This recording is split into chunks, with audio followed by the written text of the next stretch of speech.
Welcome to the ProLife Team podcast. I'm Jacob Barr. I'm here with Walt Blackman, and we're going to talk about Arizona law and how it is postured with abortion and how it protects life and what the future might hold for Arizona.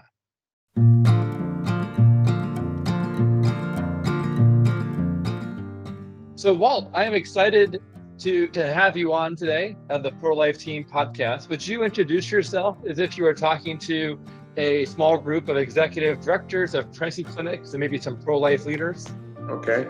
Well, thanks for having me on. I do appreciate it. I'm Walt Blackman, and I'm the current state representative in Legislative District 6, which covers the majority of northeastern Arizona. It is the second largest district in the United States, and it is a very diverse district. And because it's so diverse, we have a lot of different issues, and one of those issues are the rate of abortions that we see on the Navajo Nation and the Black and Brown communities, which is at an alarming rate when it's actually less than 3% Black Americans in Arizona. I am a pro-life advocate. I have been my whole entire adult life. When I got into the legislative body, I decided to run some pro-life legislation that would protect the baby in the womb, would allow mothers to receive counseling along with the fathers. I think they have an important part in this too. It's just not a mother's burden that she has to carry. It's the young man's responsibility to make sure that he is there with the mother. So the legislation that I have ran actually speaks to the Arizona statute that's already on the books, 11-1305. And that statute actually puts abortion in our criminal code. 1305 is the Arizona Statute Criminal Code. And under that statute, it does say that if a unborn baby is killed from neglect from anyone, that it is considered first-degree murder in Arizona. So it's already on the statute. This past year, we voted for a 15-week ban for abortion. So the difference between my bill and the 15-week ban is that mine starts at conception, and the 15-week ban actually started right then at 15 weeks where you can't abort a baby.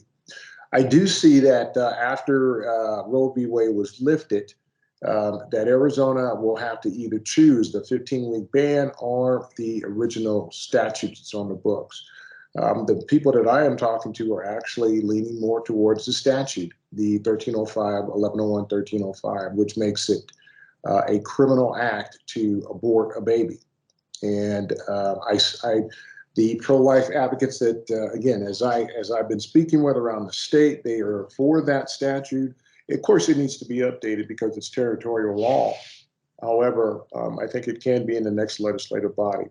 When I go to Congress, I plan on running legislation and viability of a person. So what it does right now, the left and the Planned Parenthood groups, they can easily write abortion legislation because they are not defining the baby as a baby. They are defining the baby as a fetus. And as long as the baby is considered a fetus, then the type of legislation that you will see coming out of the left in the House and in the Senate will federalize to make abortions legal in states. If you turn that to viability of livelihood of a person, then that baby falls under the 14th Amendment, equal protection under law, which also we know protects all Americans and all citizens from harm. And if anybody does harm that citizen, then they are subject to the penal code in the federal legislation and also on the state. So that's what I plan on doing. Wow.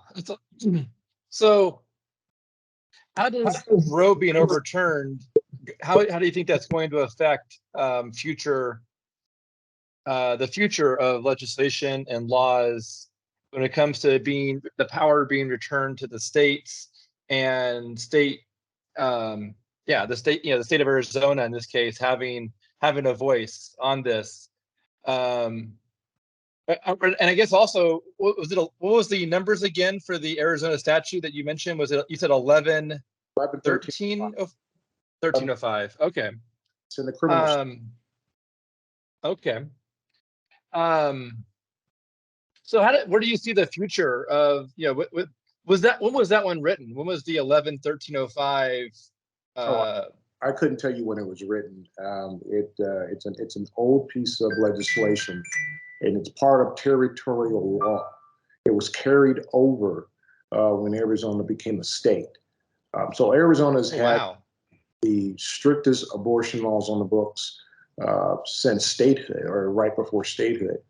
How Roe v. Wade will affect states, in particular Arizona, is that Roe v. Wade, we all know that Roe v. Wade wasn't law, and it was opinion. The Supreme Court does not make law. They interpret the law, and they give opinions based on those laws. The only body that can make law is the Congress. The left knows this, and their narrative was always, it's law because it's the Supreme Court. We know that the left knows that the Supreme Court ruling of Roe v. Wade was never law, is because they are trying to push federal legislation to federalize federalize abortions, to make those abortions legal in all the states. So they knew it was never law. So they are on an active method and road to do this. And states can protect themselves by, first of all, exercising their statehood, their sovereignty, and writing strict abortion laws into their state legislative process and into their state constitution. That's how they'll be able to protect themselves, because this will go back down to the states where it belongs. And the federal government, based on how the law is written, they can't interfere with states. So the 10th Amendment plainly lays it out that states have the power to mandate if they feel like laws are unconstitutional. Can you speak more to how abortion has impacted the Black, Brown, and Navajo communities more so than the Caucasian or European groups, perhaps? Yeah, when you look at the Navajo Nation, the majority of Navajo Nation, the people in Navajo Nation, indigenous people, typically are Democrats. So they have bought into that. However, Democrats that have actually cornered the market on the Navajo Nation are indigenous nations. They haven't really talked to them about the effects of abortion. They narrate it off as women's health and choice, but they're not really talking about the effects on their communities and generations to come. When we're talking Black and Brown, I can particularly speak to the Black community. The Black community as a whole, we occupy 13% of the country. However, 48% or 38% of the abortions are by Black women, are performed on Black women in the later terms. And we're talking the 7th, 8th, and 9th month. So this is clearly not women's health, is more of an extinction. So if you remember Margaret Sanger, when she said, I don't want the word to go out that we want to exterminate the Black race, thus comes Planned Parenthood, Roe v. Wade. And as a result of that, the population, the Black community should be at 16%. It is hovering around 13% of the voter base. So it was clearly a plan to weed out and exterminate the Black community in a way that it would cut down on our percentage of representation in the country. The brown community, the Latino community, is in a similar type of issue. Here in Arizona, there are more Latino abortions because the Latino population is, of course, higher than the Black population. So per capita, you're going to see more Latino abortions. You won't find a Planned Parenthood like in affluent places like Fountain Hills or Beverly Hills or these affluent white communities. You just won't find them there. You'll find them on the outskirts, but you won't find them behind the closed, locked gates going into communities. However, you drive through a Black or brown community, you will find that there are more Planned Parenthoods in these types of communities than there are anywhere in the United States. When it comes to abortion being available in Arizona, what's the future hold for that when it comes to Planned Parenthood being allowed to provide surgical abortions in Phoenix and Tucson and Arizona? Well, first of all, we can't fund these Planned Parenthood organizations with any taxpayer dollars. That needs to stop. We know that abortion procedures are their revenue, their cash bank, and they get more dollars for abortions than they do for women's health, preventive methods, and counseling. So I would like to see if Planned Parenthood is going to have any type of role in this new age of the Roe v. Wade being overturned, that they actually do what they're supposed to do. And when we're talking about giving the programming, the counseling, the mitigation of tools to prevent a pregnancy, so abortion doesn't become the only option for these women that go in. A big part of it is women's health, and I understand the difference between women's health and infanticide, or in women's health and a 6-month abortion. I understand those are different. Those efforts are not women's health. They're using abortion as birth control, and that's what Planned Parenthood is doing. I'd like to see them stick to the counseling and also the preventive measures in women's health, mammogram appointments, and so on and so forth, so they can effectively take care of women when they walk through their doors. So with Roe versus Wade being overturned and returning that power to the states, which state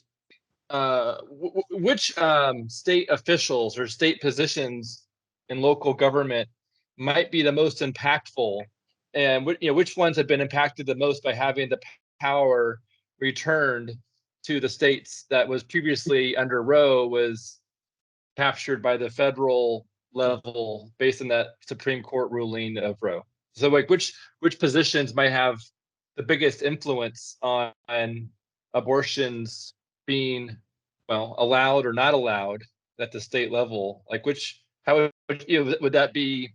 I'm not sure. Yeah, city council, mayor. Who are the most important roles that have now been empowered by Roe being overturned? So actually, as a state as a whole, the whole state's going to be impacted. So it actually is also going to depend on what party is the majority. You'll have some states like California where the assembly or the legislative body is the Democrats. So you'll see more abortions allowed in those blue states. You'll see more, some of those states, the red states like Arizona, that are for life and against abortion, that the legislative body will be able to make those adjustments through law. And that law will trickle down to cities and towns. I have also spoken with some mayors and some city council folks where they are actually making ordinances in Arizona to turn their cities into a Second Amendment sanctuary city, which means that Planned Parenthood is not allowed in their cities, in some of their cities, and they would be fined. So you have local government doing something, and you have the national or the state government doing something, and it just depends on the majority. Yeah, it seems like there's a lot more. Yeah, the amount of influence in the pro-life and abortion arena has. Yeah, it like everything from the school board on up. I feel like there's room for people to get involved who care about life and who have good principles, integrity to make a more of an impact today than we did under Roe. I feel like there's greater room to have a positive influence now. Yeah, We also need to make sure that we are offering services for these women that are pregnant. We can't just say if you get an abortion, you're breaking the law. We have to make sure that our DCS, Department of Children's Safety, our services, their adoption agency portion, that it is streamlining. People that want to adopt these babies, they have an opportunity, that the foster care is cleaned up, that there is appropriate funding and resources to all these 501Cs that want to give an alternative to an abortion rather than not giving those alternatives. Because what we will see are people crossing into other states where abortion is legal. And we may see some folks doing backdoor abortions, which could really harm the person. So we have to make sure that we are staying ahead of this curve of Roe v. Wade as state legislators to protect and care for these folks that are pregnant. When it comes to surgical abortions, it feels like that is being, legislated. But when it comes to the medicated abortions and the abortion pill, it feels like that's very easy for that to slide through the post office and for someone to gain access. There doesn't seem to be much of a gate to control abortion pills or medicated abortions. And when someone has a complex situation, they'll probably just be encouraged to go to the ER and say something other than they took an abortion pill if it's not allowed. They'll probably be encouraged to say something else. Yeah, I can see that happening.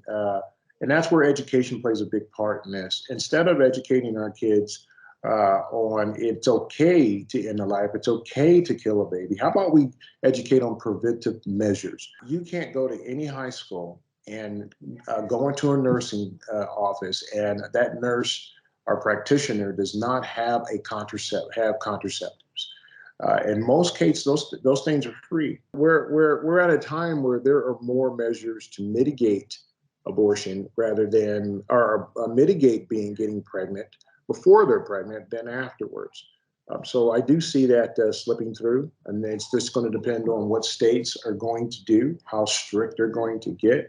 Arizona has no law on the books for that because we didn't foresee Roe v. Wade, this past legislation, really being overturned. So I'm sure when the Arizona House of Representatives and the Senate go back into session in January, that you're going to see bills that either support folks able to get that stuff in the mail or that are opposed to it and have those penalties. Well, I'm excited. I'm excited that we have pro-life people working, and I guess the prayer is that more people will stand up and run for different levels of government office who have a pro-life, a desire for life to be protected and to be cherished with value and as something that should be equally protected regardless of how old or where it is. So thank you so much for your time. I really appreciate hearing some of your intellectual your thoughts on the abortion law here in Arizona. And thank you so much for being on this podcast. Thanks so much, and I do appreciate you.